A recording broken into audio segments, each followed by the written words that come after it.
आज Doubtnut app download करें। Doubtnut पर अपने सभी गणित, रसायन विज्ञान, भौतिक विज्ञान और जीव विज्ञान के डाउट्स का करो सफाया। बस प्रश्न की फोटो खींचो, एक ही प्रश्न को क्रॉप करो और तुरंत वीडियो सोल्यूशन पाओ।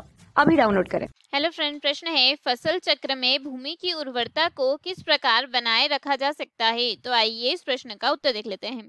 ठीक है, तो जो एक ही जो फसल होती है, ठीक है, एक ही फसल है, अगर उस एक ही फसल को बार बार बोया जाता है, ठीक है, एक ही फसल है, अगर उसे बार बार बोया जाता है तो बार बार बोने से जो भूमि रहती है, उस भूमि की जो उपजाऊ शक्ति है, भूमि की जो उपजाऊ शक्ति है वह क्या हो जाती है, कम हो जाती है। ठीक है, एक ही प्रकार का क्या हो जाएगा, एक ही प्रकार की फसल बो रहे हैं तो उसमें क्या हो जाएगा कि एक ही प्रकार का जो पोषक तत्व है, उन पोषक तत्वों की कमी हो जाती है।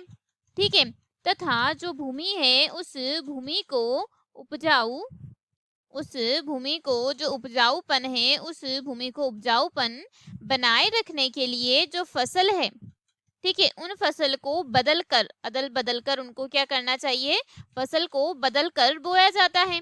ठीक है, और इसे ही क्या कहा जाता है, इसे ही कहा जाता है फसल चक्र।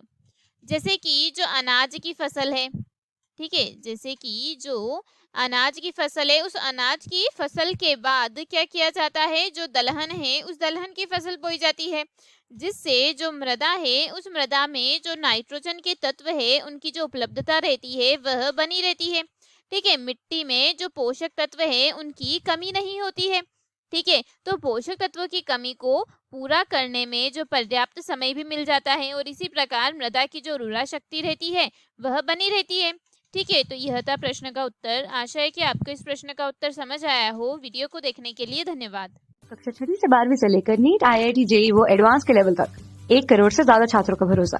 आज ही डाउनलोड करें डाउटनेट ऐप या व्हाट्सएप करें अपने सारे डाउट्स 8400 400 400 पर।